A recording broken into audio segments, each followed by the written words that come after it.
Welcome everybody to part 2 of how to make food bars. I wanted to show you also, I went ahead and dehydrated a pound of baby carrots, chopped up in little pieces while I was at it. In this jar, when I'm done filling it, there will be 3 pounds of baby carrots pieces.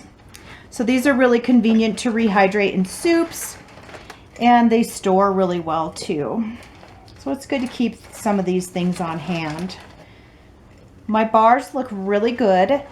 They seem to be lifting up pretty well, like the combination of the different seeds. Correction, it was flax seed meal, so ground flax seeds. So the recipe on that again was about 3 cups, 2.5 to 3 cups of sprouted sunflower seeds, a 1/4 cup of flax meal, a 1/4 cup of chia seeds. You'll process it all together in some hot water. And then if it's a little too watery, you can add a little coconut flour, but we did not need to. And it spread really easily. I did not have to grease my hands or anything. So hopefully they slide off. In hindsight, I probably should have greased the tray a little bit, the plastic tray. But we'll see. They're lifting up well enough, and I dehydrated them for 24 hours on 115 degrees and for another 24 hours on about 95 degrees. And they are green because of the greens in the Vega protein powder. That protein powder was the other ingredient, right? 3 scoops is what I did for a total of 60 grams of protein in this batch.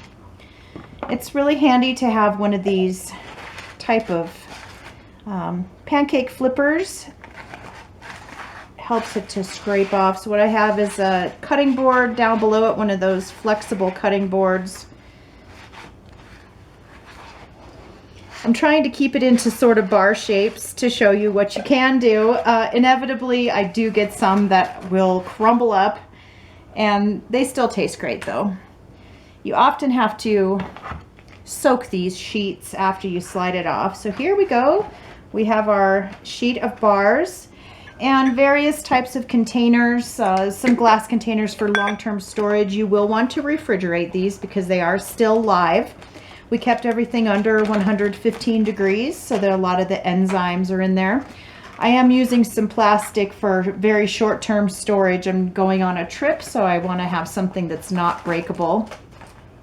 And this is great because you can avoid the terrible convenience store food, if possible, with these bars when you're on a trip.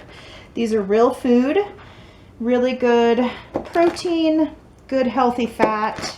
There's a lot of different recipes that you can use. As I was mentioning in the first video, you can use whey protein if you tolerate milk products. I like a whey protein isolate because it has less or no lactose. And you can use soaked almonds, which my next batch will probably be some sprouted almonds instead of sprouted sunflower seeds.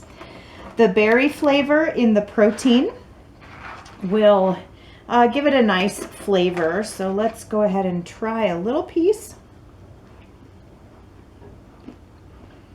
That's not too bad.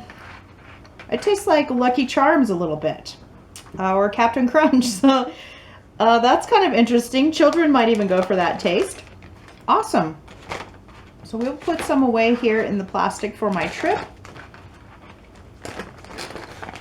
and some in the glass for longer storage. So I have another tray, and you can cut them up to whatever size you want. I would guesstimate a piece about like this, with the amount of protein powder that we put in this, is around 5 to 10 grams of protein.